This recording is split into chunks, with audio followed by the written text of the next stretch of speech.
Stay tuned. This is going to be fun. 'Tis the season to tell the truth, and in doing so, I have to just be so transparent with you all and let you know that I had a plan for episode 2, but it is like not coming to light the way in which I wanted it to. So this is going to be Insequeer the podcast presents the 12 Days of Podmas Day 2, and then this is just too much truth from me to you. So full transparency, when I sat down and I did the 12 Days of Christmas, once I got to 2, specifically there are a few numbers that I had trouble with. I think I struggled with 6, which came out to be 6 years of depression. If you haven't listened, I highly recommend it. 2, I kept blank for a long time because I couldn't think of anything like 2 turtle doves. And then I slid into 2 chapped lips, where I was going to really sit down and talk about how dry my lips have been since weight loss surgery and dehydration and taking care of myself, and how your body will tell you what it needs, and like it will literally manifest and show up in places like on your face or your lips or your chin or your waistline or wherever those traumas show up. But I couldn't really give you a long episode about 2 chapped lips, especially after I talked about some really deep shit on all these episodes. I'm like, and then you throw in 2 chapped lips, and like, bitch, it is your podcast, it is your project. But to me, that didn't even seem poignant enough for the type of content that I've created here on the 12 Days of Podmas. So I am just going to have to use the same cover art. Maybe I'll change it, I'm not sure, but I think instead of 2 chapped lips, it's just going to be too much truth. And I kind of want to sit down and talk about some of my truths today. But before I do that, I want to say welcome to Insequeer the podcast presents the 12 Days of Podmas. I'm your Insequeer as fuck ass host, Chloe Beck, and you are here and you're queer, or you like my queer storytelling. So let me tell you a story. I don't know what I want to talk about today, and I think I do know what I want to talk about today, but I don't know if I want to talk about it in detail today. So there we go with that. So with that being said, I think my insecurity about that is having too much to say, too much to unpack, too much to work through, too many feelings. And as someone who has owned up and is honest about and is now trying to not run from, but like sit with my seasonal depression, like my brain is all over the place. Like, for example, tomorrow is Christmas Eve, I want to say, and work ends today at about 4 p.m. and then I'm left to my vices for 2 weeks. And I already talked about how I don't know what to do with that, and I still don't know what to do with that, and that really makes me uncomfortable and uneasy. And I already know that I'm already OD'd on Instagram, I'm OD'd on Twitter, I'm OD'd with doing the podcast right now because it is time to just debrief and unplug. But I'm still in a pissy mood about not really knowing what to do with this 2 weeks. And like, do I waste it and be okay doing nothing because you deserve to do nothing? You owe no one nothing else this year. Or do I really kind of like take this 2 weeks to continuously better myself, better this project, better my circumstances, better my body by drinking water so I won't have 2 chapped lips. But I don't know, and I don't like not knowing. I usually, like, when I say, oh, I don't know, when I say I don't know, that's because I have too many options. It's not a never I don't know because there's not a single option on the horizon. But this time, it really feels like I don't know. I have no plan. I don't know what I'm cooking for dinner. I don't know what to do for lunch. I don't know if me and my partner should go out and try to find some type of holiday cheer, or I don't know if sitting at home looking at each other is always the best idea either. This is the episode of Chloe Just Doesn't Know. And I think I just found what I'm going to talk about. So I'm going to tell you all the too many things that I don't know. Welcome to the podcast. So thing number 1, I don't know if it's a good time to be applying for jobs. And I say that as someone who has been very vocal about being in the job search and is ready to embark on a job search, but I don't know if that is my depression talking, because usually when I'm depressed, I do something big, or I have the urgency to make a massive change, and it's usually quit your job and figure this shit out. But like the time where I'm trying to talk myself off of that jumping ledge is because we are in a pandemic and we don't know what tomorrow holds. And while I won't say I have the most secure job ever, like it has done me a great service to keeping me employed and clothed and housed and all my Maslow's hierarchy needs met. So to venture off and do something new when I'm already so exhausted and so tired and so frazzled and so unsure, also with my new career coupling would create a new address, a new set of bills, a new set of responsibility, a new thing that I've never done, which is commuting to work. I don't know if it's my depression talking, or if it's really my passion talking, or if it's really time. But what I do know is that it is stunting me from looking at jobs seriously. Like, I have looked at several jobs, and there's several jobs that I'm like, you can do that, you should do that, it's way more money, it'll give you the work-life balance you want. But when I think about COVID, and I think about Chloe, and I think about the crisis of our country, I'm like, this is one of those times where you don't add other expenses, you don't add other stress, you don't add having to learn how to fake being everything you say you want to implement in a new job because you are exhausted, and like your truth will come out with every black body killed, or every $600 check that you probably will have to put straight to a bill, or every slight that you haven't worked through in your previous place. And it's just like one of those, like, how whole and how healed do you have to be before you jump? And that is something that I don't know, and I don't have an answer. And I would love someone to tell me what they would do in that situation, not tell me what to do, because obviously no one can tell me what to do, because they've been trying and I've been doing the exact opposite, which maybe I should start listening. I have talked about my want to be open and not necessarily free from my relationship, because I have a partner who's phenomenal and is open to whatever party I bring to our playhouse. But I am not sure if I'm sure about wanting to be in an open relationship. I don't know if that is another one of those, you're depressed, or you are going through your COVID crisis and you just want some new level of disarray, in which I talked about in Trauma Makes 3 Part 2. When things are going well, I seek out trauma, and I feel like adding another person to my plate would be trauma. That seems dumb right now, on top of COVID, on top of HIV, on top of that person coming in and fucking up my trajectory with my partner or myself, or me having to acknowledge what I want and what I don't want, and honestly having to have time to listen to somebody else's wants. Because even when I say, well, I want to be open, I say it from a very selfish place of, I want this person to fulfill something for me, not really saying that I'm willing to fulfill much for them. So I don't know what that means, but I do know that I think at the end of it, it's just me feeling stifled in so many ways. And like any place where I can make a decision where it doesn't come with too many consequences, air quotes, I'm willing to lean into it. But that also doesn't seem smart, safe, sustainable, all of the things. And then, like, to be honest, like, I don't even have the energy for the small talk. Because, like, right now I have 2 dating sites. I have Tinder, I have OkCupid, and they're both when I say looking for friends, I mean it. I put it in my blurb, like, I'm looking for someone who can help me move when it's time to move. I'm looking for someone who I can hang out with and talk to and, like, be able to bounce shit off of about my relationship. Not someone to necessarily have sex with. Like, I'm not even interested in sex like that often, that regularly, that... I'm okay. I pass. It's fine. I'd rather have a V8.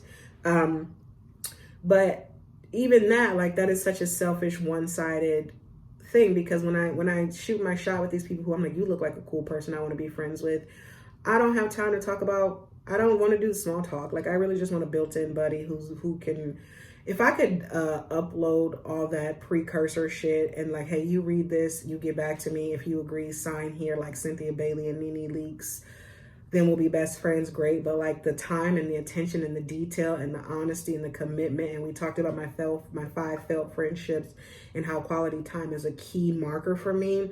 It's hard to include a new person in your circle during a pandemic. It's every time. Going to the grocery store is a risk. Going to my office is a risk. Coming down here to do this podcast is a risk. It's a risk. It's a risk. So then when you're me and you want to be a friend to someone, you want to spend time with them. And then you couple that, oh, I want to spend time and get to know you, with it's a pandemic and there's nowhere to go. And where do we go? And I just told you guys I don't want to drink, so we really can't meet up at the bar / I'm not sitting outside to meet a stranger. Then I'm definitely not bringing you to my home where I don't know your status, your state of your well-being, with my partner and my dogs and my life. And then I can't meet you at a movie. I can't meet you at a concert. And Zoom could blow up. Zoom could say, you know what, we're Trump supporters, so everybody don't use me, and I would be okay with that. So like, I'm really not trying to meet a friend like this. Like, I don't want a FaceTime friend. I want a friend that I can FaceTime with. So I don't know what to do with that stagnant desire that I have for open relationships or friendships or just building a community during COVID. Like, I don't know how you have COVID for the culture. And that's another thing that keeps me stagnant, because it keeps me hanging out in the same circles that while I don't hate those circles, I just want a circle that's closer to who I am, a circle that really understands me, or a circle that really moves the way in which I move. While a lot of my partnerships and friendships and connections that I've made are very work heavy and work related, we've also have found an excitement that we're all just black or brown enough, or we all love Beyonce enough, or we all like hookah enough. But I really do want a friend that like I can talk to about intersectionality, or have you ever been in the trajectory of thinking you identified as one part of this LGBTQIA plus, and then realize that maybe you pivot another way, or the way you present is no longer the way you're interested in presenting, or am I weird for being attracted to trans women or trans men, or am I a trans man? Like, I'm in a space where I don't know, because this is the first time where I've been able to just really ask those questions and not be pigeonholed to them, but to work through that alone, or to work through that with your partner who is so accepting and loving, but also can see the fear in their eyes, because you're like, bitch, if you come in here and say you want a dick now, or you want dick now, or no dick for dinner, like, that's a lot of pressure to put on your partner when you're in the relationship. Like, and me and my therapist, full transparency, we're not that close yet. I'm still trying to test the waters with her, him, they, to make sure that they are like capable of really understanding me before I get into my nitty gritty. Because the worst thing you want to do is tell that much truth to someone who you truly don't know. So that's one thing I don't know about. Too much shit I don't know. Another thing that I don't know about is I don't know what this project is going to be. I have no idea. I have no clue. I have some ideas. I have some thoughts. I have some like, ooh, on season 2, I'm going to do this, or I'm going to do that. Or like, what if I came up with just like 6 things I'm insecure about, and then have 6 people come on to help me talk through those things so I can finally bring a host in. But along with that, I don't know how to really have a host or a co-host or a guest come on yet, because I don't understand the technology of having a recording Zoom conversation and it sounds good. Or I don't know if I need a special microphone or something special, or I don't know if I really want to share this project with somebody yet. I don't know if I'm ready to bring guests on yet. I don't know, but I do know that the not knowing is another insecurity, because like I'm almost like, damn, after the 12 days of podmas, bitch, what else could you possibly be insecure about? But I just rambled off 6 things that could be an hour-long topic. So I guess I do know that I'm still insecure. I just don't know what I want to do with Insequeer, the podcast, in terms of season 2. Hell, I don't even know when season 2 is going to start. I've already recorded 2 episodes that are so fiery and angry and honest and scary about topics that are just too taboo for me even to be. I'm surprised I push record when I push record, but like, I don't know if I want to start season 2 off with those. Like, I purposely didn't put any markers or dates or times, or like this is episode 1 or 2 or 5, because I genuinely don't know where I'm going to place them.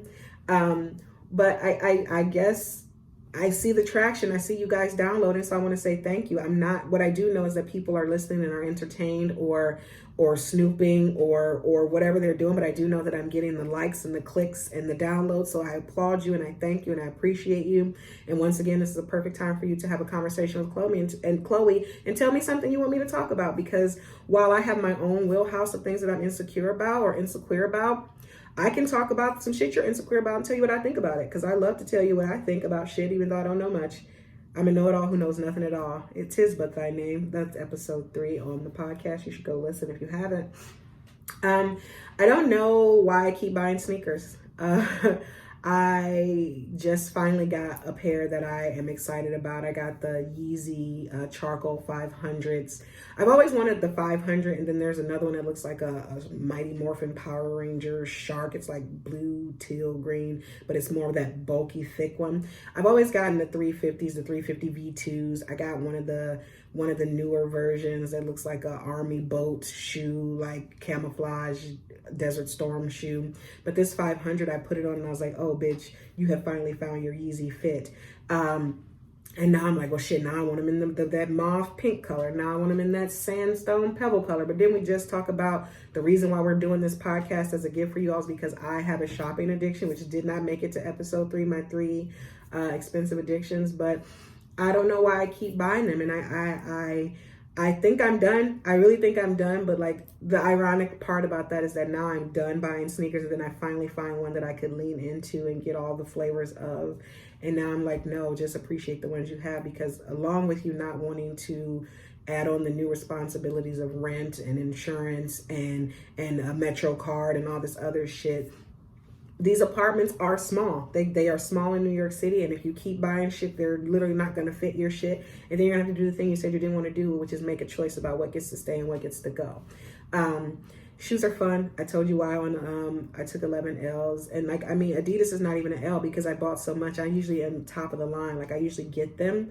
So I don't know why I keep pushing yes to it, especially knowing that, I don't know about you guys, but I really, while I don't know this to be true, I have a feeling that we are about to walk into a very rough winter season. We're January, February, March, April. If you get the vaccine, if you don't get the vaccine, the minute they swear Grandpa Biden in, all of that shit does not mean that when Aung Lang Syne starts playing, when that shit starts queuing up, that does not erase all the trauma and the years and the time it's going to take to even just assess and correct what happened in this year of 2020. So like, that's the thing, like 2020 is going to end in a few days. Some of us might be here to see it, some of us might not, but 2020 is going to end. But I was listening to the read and Kid Fury said it best, those are just numbers. 2021 does not erase the fact that COVID is still here and the numbers are still rising. COVID is here. And, you know, it also does not mean that your job is going to always be secure. It does not mean that we are not on our way to another mass shutdown. It does not mean that this shit is not going to continue to morph, because it's morphing. And sooner or later, the way I know viruses to be and the way I know society to work is that eventually, oh, this strain of COVID, the vaccine doesn't even work for. Oh, this strain of COVID mixed, if you have this blood type, then now your eye falls out. Or like all these memes of like you taking a shot and 6 weeks later you're a fucking zombie. I have seen enough in this year of 2020 to know that any of those little things we've seen on movies, any of that shit is possible. Or worse, it could be something we haven't even fathomed yet. 300,000 plus people have died and we still got people not wearing masks or having hookah parties. It's me, I'm pointing to me. We still are doing things so incorrectly. So I, Chloe Beck, need to know to stop buying shoes and stop spending money unnecessarily, because while I think some shit could happen and money doesn't even matter anymore because it's every man, woman, child, they, them, us for themselves. This is not the time to be buying shoes, because if I am in a place where I have to pivot and move and do all these things, the last thing I'm going to want to do is try to get the guy to come move my shit and pay him in a Yeezy currency.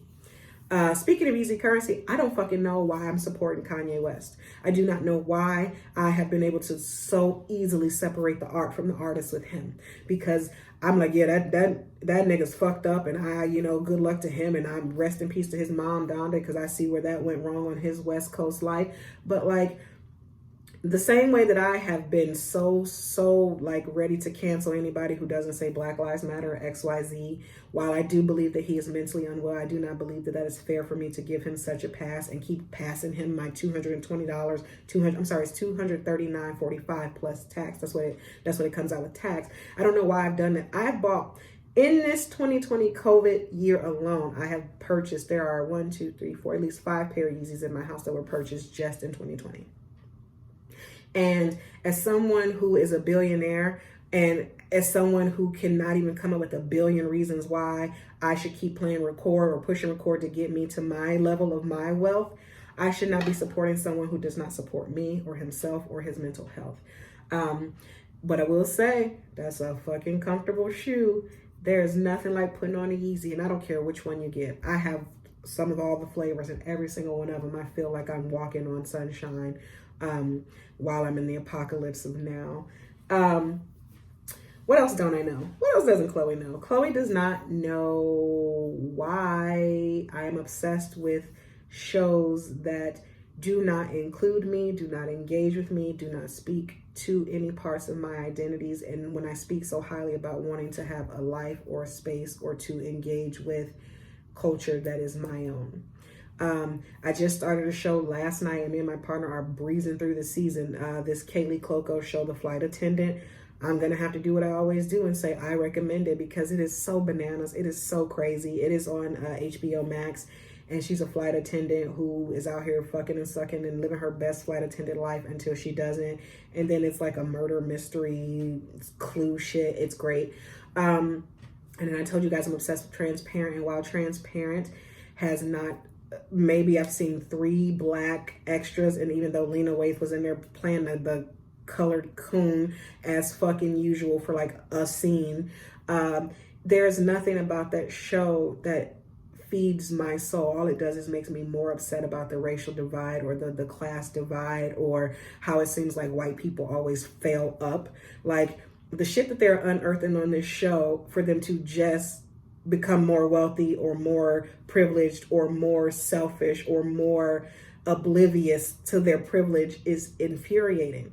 And all it does is make me say, damn, if God would have gave me some whiteness, I could be unstoppable. I'd be the unstoppable Chloe Beck. Shit, I'd be that bitch I hate who's a comedian who always talks about having yeast infections. What the fuck's her name? I try to erase it, don't even remember it.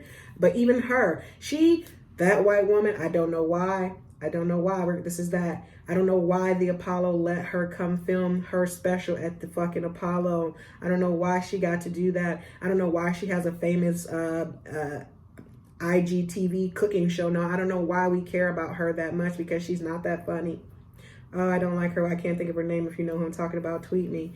But even that, it's just, along with that, it's getting, I think I'm waking up in a way that is just becoming too exhausting to ignore how not present my person is in my media and my content and all the things that I ingest and can find the message in. Like, you know, I have some white counterparts who cannot see the message, hear the message, braille the message, Helen Keller touch the message unless it's coming from them. If it's not the same face looking back at them, they can't even hear it. Like, they cannot hear what Black Lives Matter even means, because to them, Black life is not my life. So you're telling me I don't matter. No, dumbass.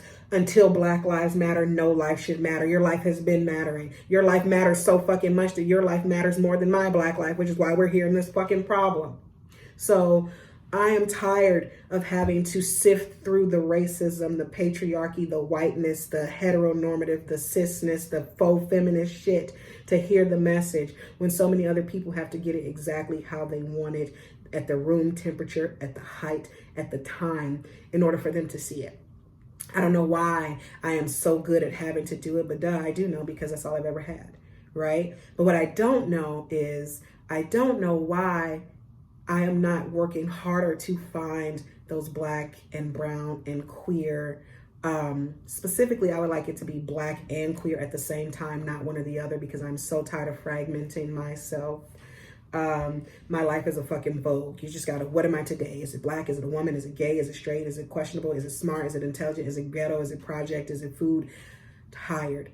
But I will say I am a bit lazy in trying to seek out the content, because I truly believe while we don't get anywhere near the respect or the content or the accolades or the price point, I think Viola Davis talks about it so clearly about, it's so interesting how they will call her the Black Meryl Streep but try to pay her what they pay Meryl Streep's second assistant. It's disgusting. But while I do believe those are all the boundaries and the barriers that are there, that does not mean that I can't keep seeking it out. I can't keep trying. I just can't. I got to stop eating what's been given to me, and maybe I got to cook my own. That's why you're here listening to Insequeer, the podcast. So yeah, things I don't know. The most random shit that I don't know is like stuff that I could probably Google, and I'm just so lazy. So fucking lazy. What's an example of something that I just didn't know? Oh, me and my partner talked about it. Something that I do not know, and it has been bothering me as of late, is that I have no idea what the state letters are. Like, I know OH is Ohio. I know NY is New York. I know CA is California and Canada, which makes things so interesting when you're job searching. But like, I keep getting these scam likely calls, and it'll be like something IA, and I was like, I don't know what the fuck or where the fuck that is.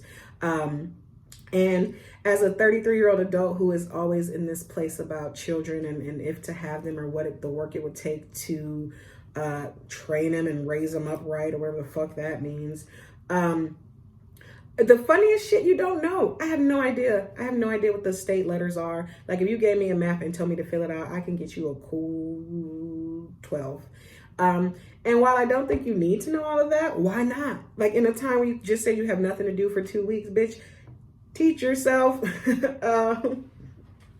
Yeah, I don't know that. I told you guys I don't know. As someone who drank their life away or has drank many experiences into oblivion, the fact that I don't know the bottle sizes, like half a pint, gallon, handle, shorty. I don't know those. I don't know measurements in general. So like me trying to cook some shit, thank God I have a plethora of measuring cups and spoons and things like that. But like, while I don't think you're supposed to be able to eyeball a teaspoon or whatever the fuck offhand, but as someone who engages so much or who has had so much experience buying bottles, you would at least want to know how much you're getting for what you're paying to determine if it's worth it.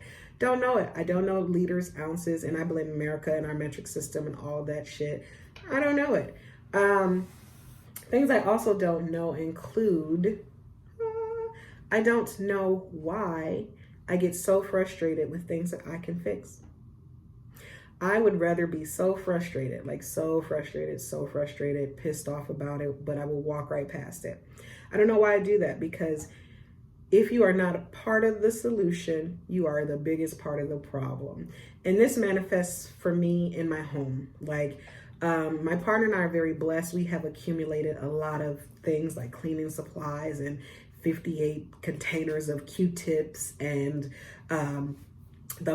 so you can't get plastic bags anymore. So like every time we run into a store and we forget to put one in our titty or whatever the fuck, we buy a new bag. So now I'm a woman who, in the Black community, it used to be a plastic bag full of plastic bags. Now I have a canvas bag full of canvas bags, full of plastic bags, full of paper bags, full of wine holder bags. Because why is there even a wine holder bag? I don't know that. Why do I have so many? As someone who, like, in that whole episode of me drinking, I didn't really even talk about wine. Now I will say I do enjoy wine. I wish I knew more about it, and that's something else I don't know. I don't know what makes wine good, what makes it bad.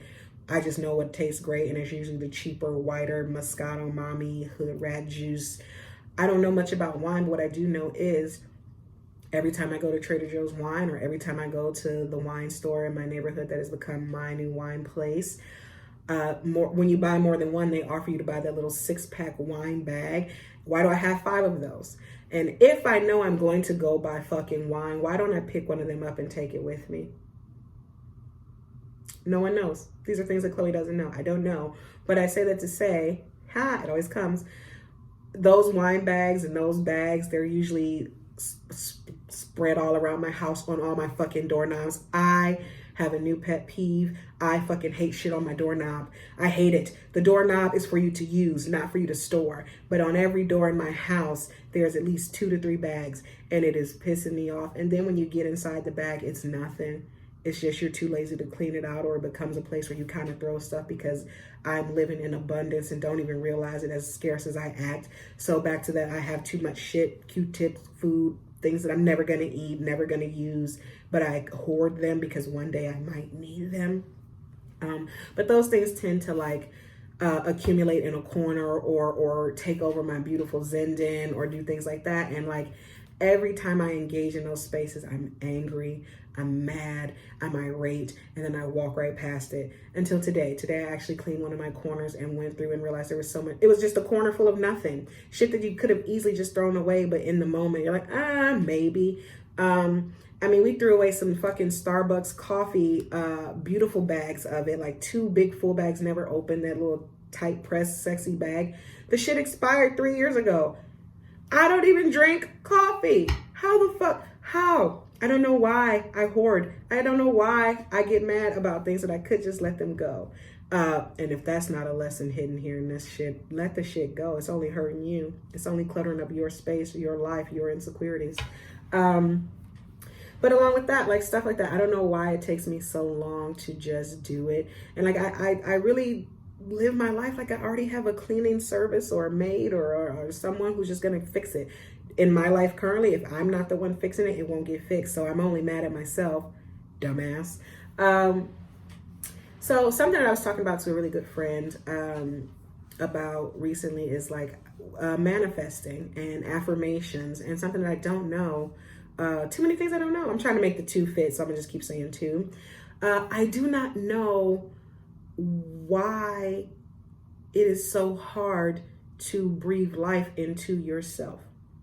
It is so, like when I sent out a bunch of people this Instagram where it was Jennifer Lopez and her Oprah's not even masterclass, it was Oprah Talks, because she was on stage with Oprah, and it was Jennifer talking about words mean things and they can change your life. And she wakes up every day and says, I'm whole, I'm timeless at any age, I'm sexy, I'm a fucking billionaire. She didn't say that, but implied. And me and my friend were talking. My friend's like, I just want to know how many years she had to say that shit before she believed that shit. Because like I say that shit every morning, but like I don't believe it. She's like, it's so much easier to say the other thing. It's so much easier to flip it to you ain't shit. Don't nobody believe in you. You suck. You're dumb. You're this. You're fat. You're black. You're ugly. You're uncomfortable. You're FUBU, for us, against us, by us.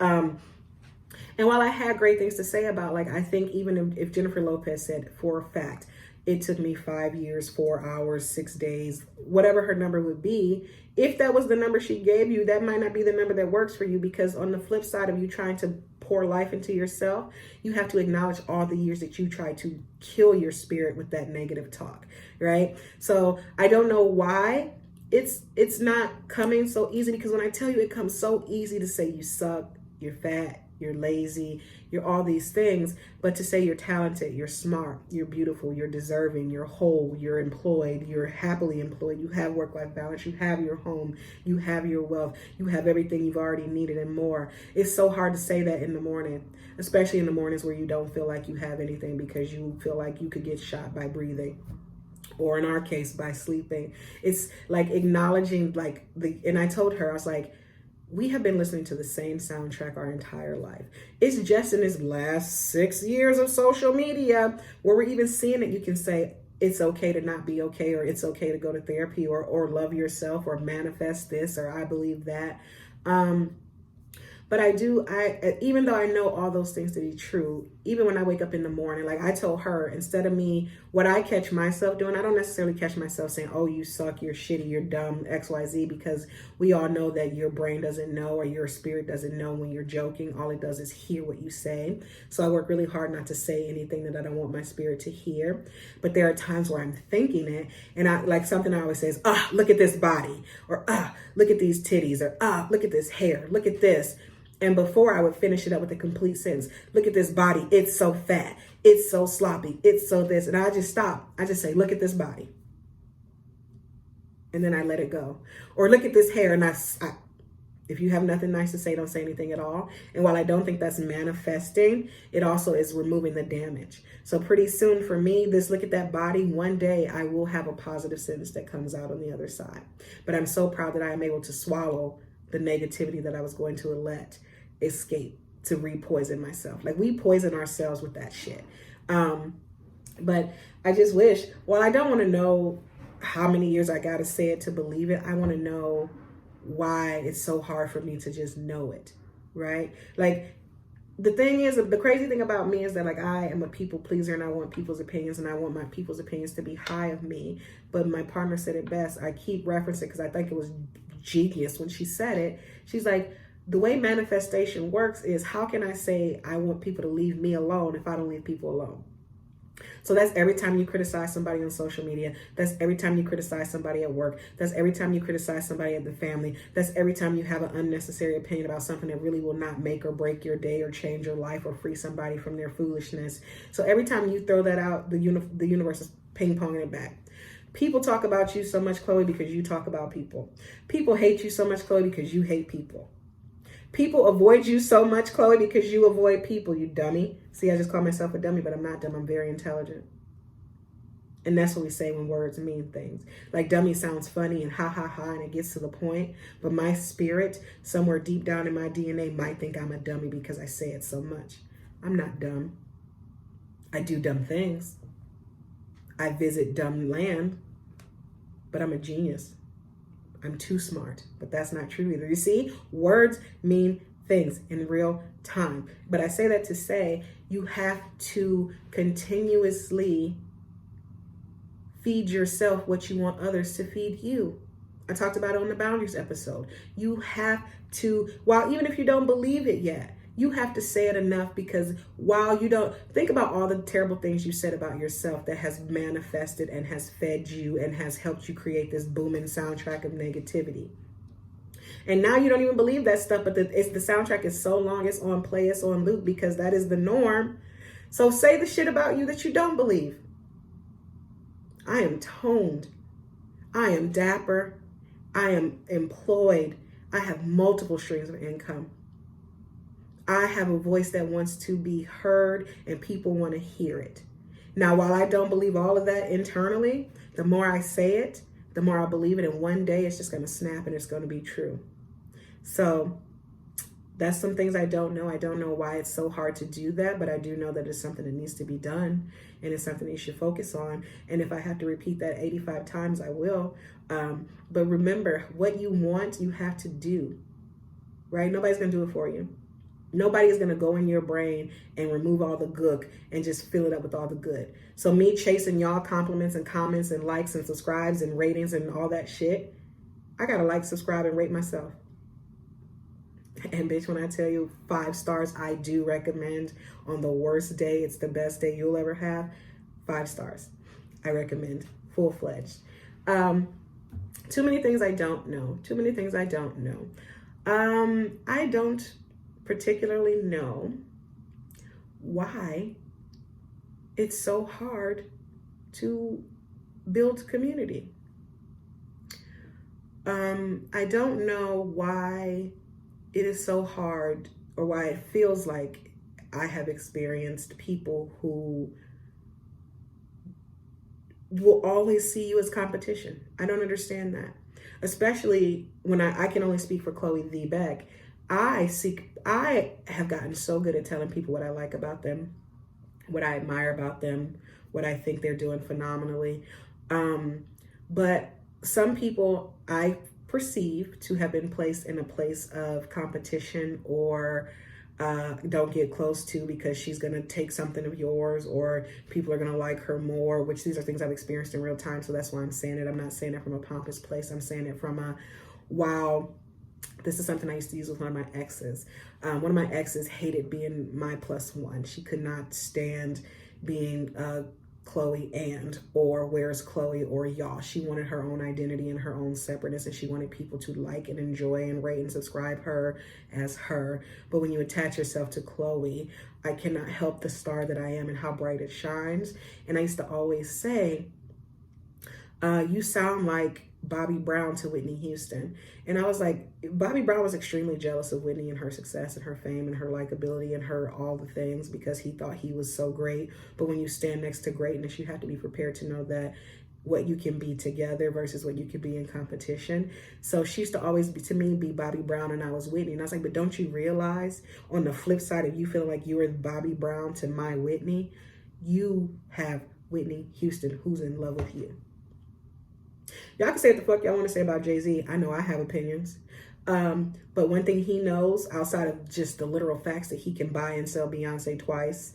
But the truth is, her social capital and her lineage and her longevity and her brand supersedes his, even though the numbers don't quite always, because patriarchy. But the one thing that man knows is that he has the best thing. I got the hottest bitch in the game wearing my chain. That's right, Hove.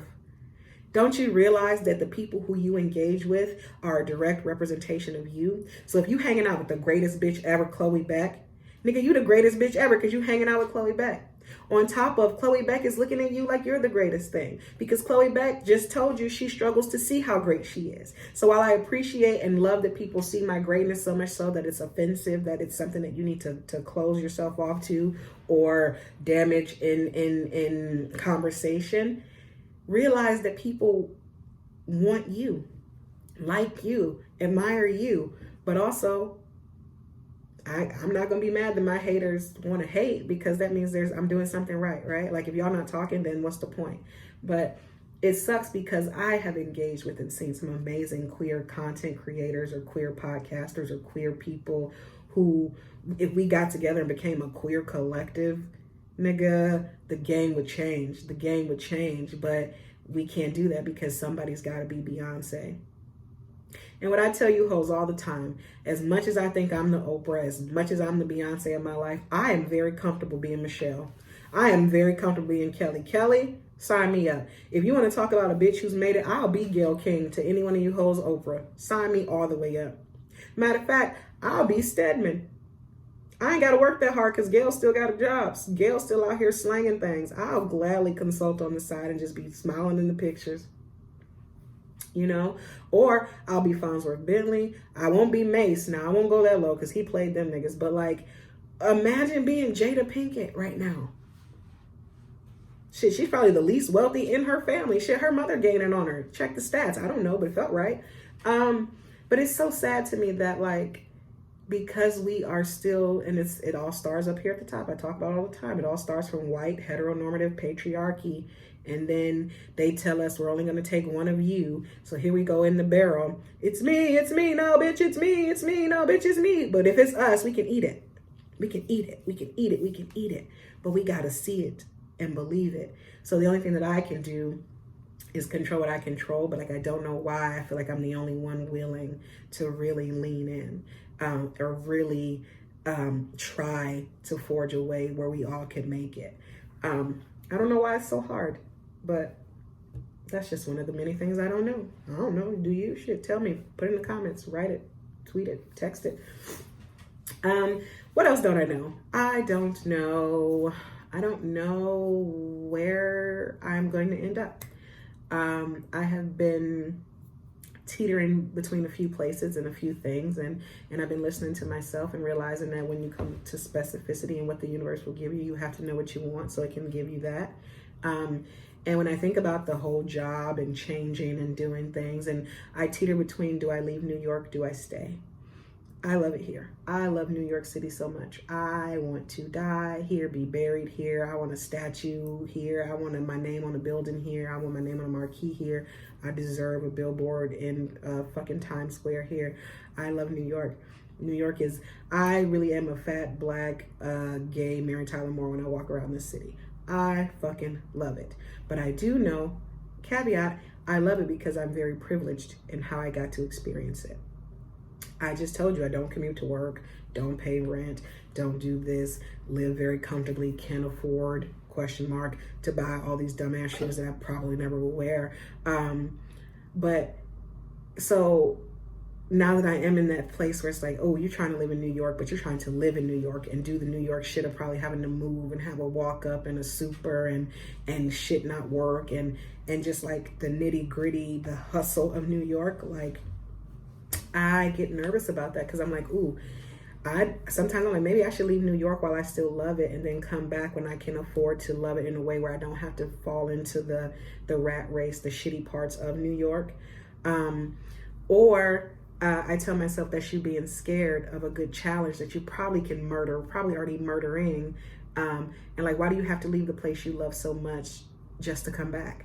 Or am I staying here when I really should go? Like, I want a pet tortoise. I have a name for him. I want rooms, plural. I want a yard, maybe. I want things that, like, when you think about New York from your limited vision, you don't see possible. And then I toy with that. I was like, well, honestly, the same way you manifest everything else, I'm sure there are people in New York City proper, Manhattan, Brooklyn, Queens proper, who have the yard, who have the rooms, who have the space, who have elevators that work, who have doormats. Like, if you have the funds, you can have everything you want right here. But there's a lack of confidence and an insecurity around me knowing if I can just get it stepping right out of where I currently am. On top of, I have dreams to be bi-coastal. If I say New York or nowhere, there's only 2 other places, maybe 3 other places I will gladly go long term and say I will never come back to New York, and that's California, duh. And believe it or not, Tokyo. I would love to live in Tokyo or somewhere over there because I'm like, once you've lived in New York City, nothing will ever feel as awesome, as the same, as alive. ever. And that's someone who's lived in multiple states before coming here. And I'm like, oh, nigga, New York in COVID is still more fun than some of your places pre-COVID. And that is just the truth. But I also am in a place where, like, in the work that I currently do, because one thing I don't know, we're going to table it. In the work that I currently do, my resume has me being already at the best place possible.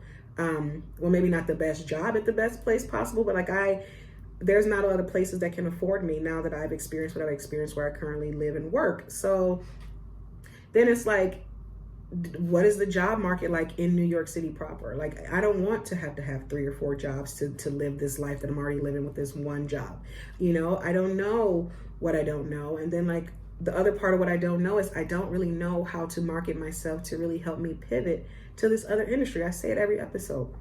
I would love to work at a Spotify, at a iHeartRadio. Hell, I've been telling the whole universe I want to be an office manager who makes $85,000 to $90,000, and it's just my job to keep the mini bar up and to order the food and to make sure we have Sharpies so I can still spend more time focusing on this and not do a job that feels like I have to be so connected and so invested. But because I don't know what I don't know about cover letters, I don't know how to say I can do anything. The only job I cannot currently do right now is surgery. And I think I watched enough Grey's Anatomy where I could be a good assistant. I know how to wash my fucking hands. I know you got to hit them with this. I know you got to get them to the elbows. I know you got to say scalpel. I know you got to say pressure's dropping. I know you got to say get the crash cart. I know what I know about doctor shit, but like, I don't know if you want me to do the first cut. Now, I could follow up and put my hand in there and hold some shit. I've seen it. I know you got to apply pressure, feel it. Got to put your finger in it. I know that.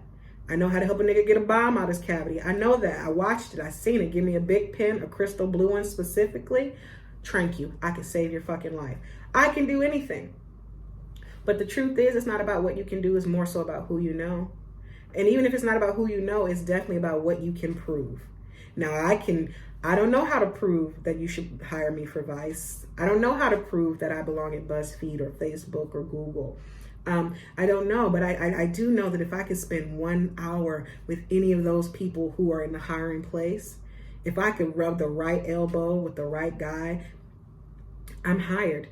My sorority sister works somewhere awesome at this med tech company in California. Like, she works from home, but like, I was her interview or her reference, and she just texted me, or she called me last month and was like, you know, I just want you to know I had a meeting with my boss, this millionaire who's in his 30s just like you, and while we're going through and finishing up the day, she's like, you know how rude he is? I was like, what do you do, girl? Tell me, because I had a good conversation. She's like, oh, I know. He asked about you.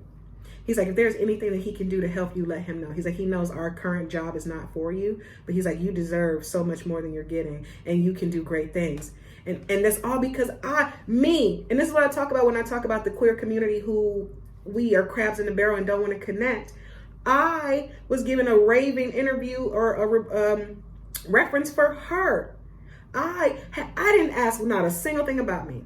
And the one time I remembered, I'm an idiot. I'm not an idiot. I did something where I wasn't quite thinking.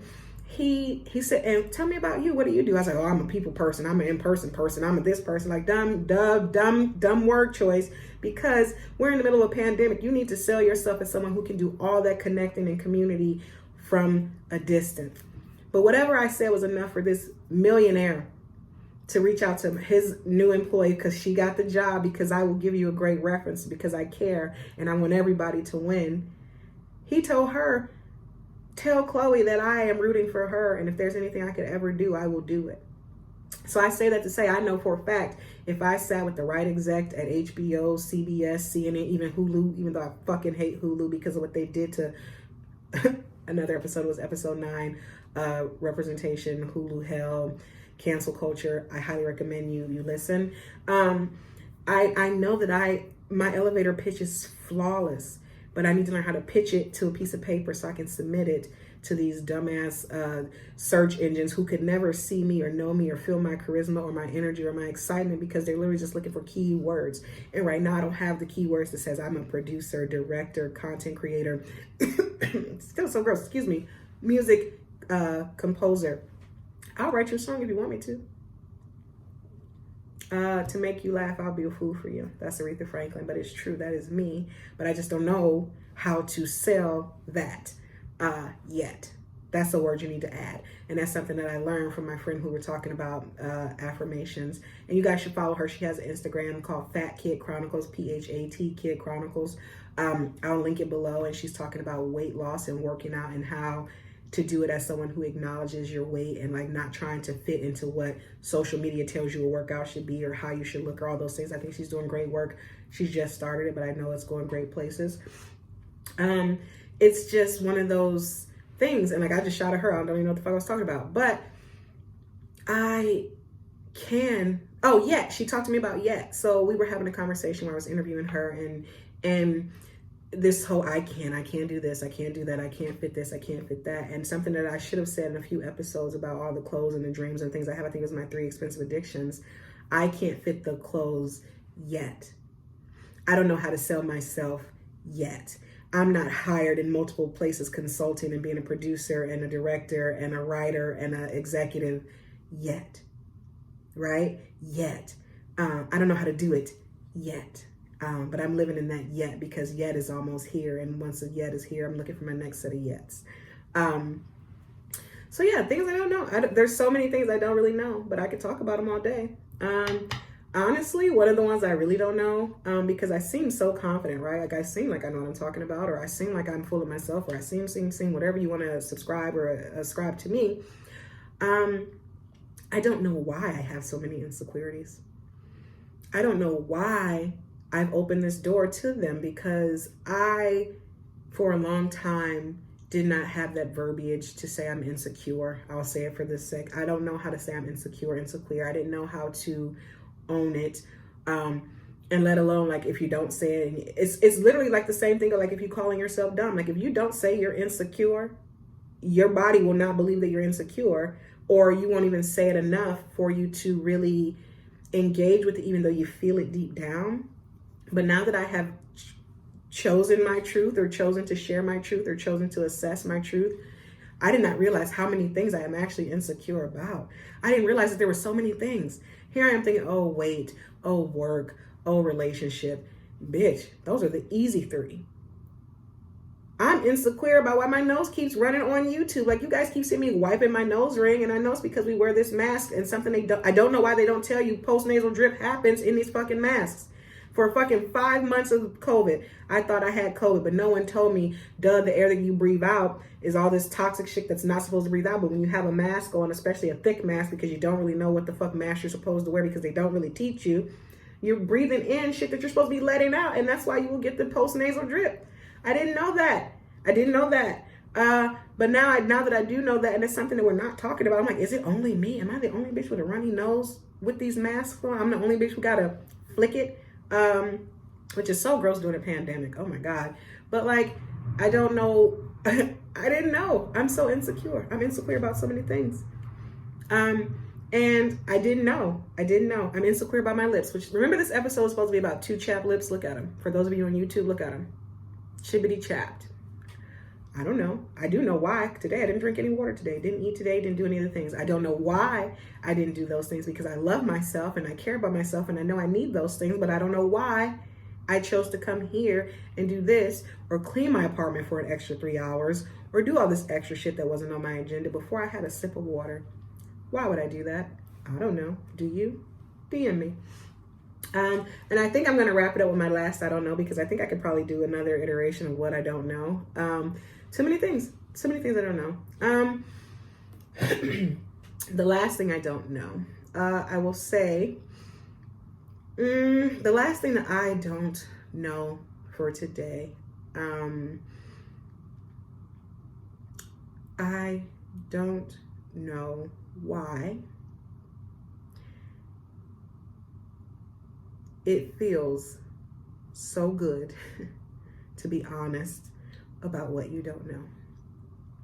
For so long, and in so many experiences and instances and examples that I can think of for myself, Chloe Beck, and for people who I've engaged with, not saying their names, and this is one time I'm not going to say just me because I've seen it in real time, we struggle so much with not knowing.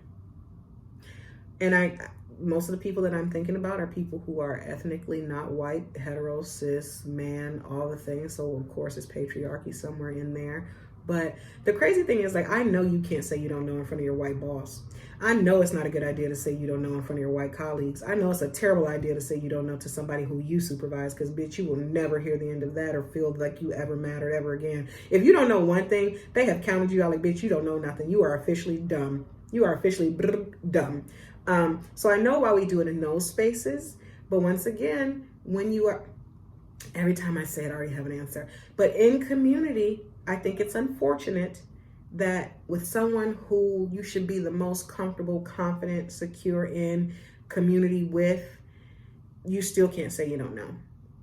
And I already know why we talked about it, crab in a barrel, because if you know, then they'll pick you up and then you'll get closer to your white savior dreams, or you'll get closer to the talented 10th, or you'll get closer to not being the blacks of all the stereotypes they still think you are. Like, you're damned if you do. When you don't know, you're a dummy. When you do know, you're uppity Negro. So you pick which one you don't know. But it sucks when I can't engage with people who I shouldn't have to have all that competition armor or gotta be twice as great to get half as far with. But then it's those same people where you can't even say you don't know to your friend, your parent, your cousin, a classmate. I've gotten so comfortable with saying I don't know because it frees you. Having to know everything means that they expect you to continuously know everything. And the minute you don't know everything, they question everything you didn't know anyway. So it's almost safer to be like, oh shit, I don't know. Fuck me. Past the what? Scalpel who? I don't know. But I wish there was a more safe way to engage with the you don't know, because on the flip side of thinking you know everything when you really don't, I can guarantee you half the people, when you're like, oh, have you heard of, and they're like, yeah, knowing damn well you ain't never heard of, seen of, read, tasted, smelled, can't even point it out on a map because you don't know the state letters. We do ourselves a disservice by thinking we already know or being afraid to say we don't know.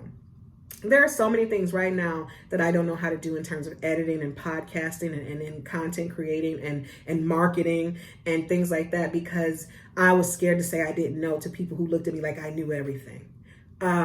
Or like when you say you know it, when you don't know it, you miss out on a great moment between you and the person who might have the answer, or you miss out on this opportunity to go find the answer. Because a lot of the times when you skirt through this, oh yeah, I know, oh my God, you don't even go do the research to really know. So now you're leaving yourself in an I don't know, and you're leaving yourself in this place of constantly lying, and you're lying to yourself. And like we just talked about, what you tell yourself, like that's the one time it don't work. You could tell yourself you know algebra, or you could tell yourself you know how to do brain surgery. But the truth is, you can manifest that belief, but the skills and the tools don't just appear. So sometimes you got to be okay with saying you don't know. Because where you don't know is the beginning of finding out where you can find out what you know, right? When you finally say you don't know, you have freed yourself from so much, but then you've opened up such an opportunity to learn something. I think I know everything, but the one thing I know for sure is I don't even know shit, because everything I thought I knew in my year 33, I'm learning everything I thought I knew and held on to and was firm on and stood on strong has collapsed. My belief in this country has collapsed. My belief in parts of myself has collapsed for the better. My belief in teamwork and camaraderie and companionship and all those things and what I wanted. Hell, who I was a year ago, everything I knew to be true 1 year ago, I can tell you today was a full-on lie or a transformation change.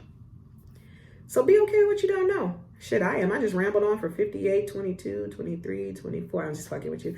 I rambled on for an hour about all the things I don't know. And the one thing a bitch still don't know, why the fuck are my lips so chapped? And in that, 'tis the season. 'Tis the season. I think this is going to come out on Christmas Eve. So very Merry Christmas Eve if you celebrate whatever day it is on your candles for Kwanzaa or Hanukkah. Or if you don't believe in anything, I hope you believe in yourself. And I hope you hold yourself. And I hope you hold each other. And I hope you know that even if this Christmas looks like nothing you had in mind, nothing you could have ever imagined, if people who are not at the table this particular year, who used to be the head of it, or your favorite cousin who used to come back with a little bit of red eye, like whatever your truth is, it's okay. And it'll be okay. And it's also okay that it's not okay, because you know what? If no one else has said it to you, if no one else will say it to you, I appreciate you. I, Chloe Beck, appreciate you. I appreciate your journey. I appreciate what you're going through. I appreciate you for all the things you know, and even more the things you know you don't know. Merry Christmas, everybody. I love you guys. I really do. And I'm so grateful for this project, and I'm so grateful for this space, and I'm so grateful for feeling like I can come on here and say, you know what, bitch, I don't know. And on that, I'm going to go ahead and let you know what I do know. I'm out of here. Bye.